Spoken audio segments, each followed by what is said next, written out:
আশা, রিমা, আজ ইসলাম শিক্ষার ক্লাসে স্যার এক হাদিস বলল, অজু নাকি ঈমানের অর্ধেক। এটা সত্যি? হ্যাঁ, এটা সত্যি। হরজত মুহাম্মদ সাল্লাল্লাহু আলাইহাল্লাম বলেছেন, আত্মহুরু শাত্রুল ইমান। পরিচ্ছন্নতা ইমানের অর্ধেক। অজু হল সেই পরিচ্ছন্নতার সবচেয়ে বড় অংশ। শুধু হাত মুখ ধোয়া কি এতই গুরুত্বপূর্ণ? অজু শুধু ধোয়া না, এটা আল্লাহর সামনে দাঁড়ানোর প্রস্তুতি। রাসূল সাল্লাল্লাহু আলাইহাল্লাম বলেছেন, যখন একজন মুসলিম অজু করে, তার চোখ মুখ হাত পা দিয়ে যে ছোট গুনাহগুলো হয় সেগুলো পানির সঙ্গে ঝরে পড়ে।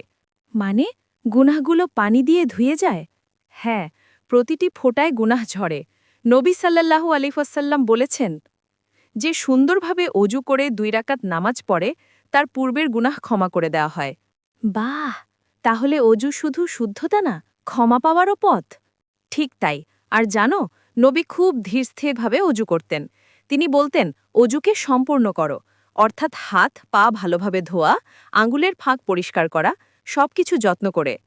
কিন্তু তুমি তো প্রায়ই অজু করে থাকো, কি বিশেষ কারণ? অবশ্যই, নবী অজুকে শয়তান থেকে রক্ষার মাধ্যম বলেছেন। তার সুন্নত হল রাগ করলে অজু করা, খারাপ চিন্তা এলে অজু করা, ঘুমাতে যাবার আগে অজু করা। রাগ করলে অজু করতে হয় কেন? কারণ অজু ঠান্ডা পানি দিয়ে করা হয়। রাগ আগুনের মতো, আর পানি আগুন নেভায়। রাসূল সাল্লাল্লাহু আলাইহি বলেছেন, রাগ শয়তান থেকে, আর শয়তান আগুন থেকে সৃষ্ট। তাই রাগ উঠলে অজু করো। সত্যি দারুণ উপদেশ। অজু করলে মনটা ফ্রেশ লাগে কেন জানি? কারণ অজু শুধু শরীর নয়, মনকেও পরিষ্কার করে। নবী সাল্লাল্লাহু আলাইহি বলেছেন, যে সর্বদা অজুল অবস্থায় থাকে, আল্লাহ তার রিজিক বাড়িয়ে দেন। অজু কি সত্যি এত বরকতময়? হ্যাঁ, আরেক হাদিসে আসে, কিয়ামতের দিন নবী সাল্লাল্লাহু আলাইহি উম্মতকে চিনবেন তাদের মুখ হাত পা অজুর কারণে উজ্জ্বল থাকবে বলেই। ওয়াও!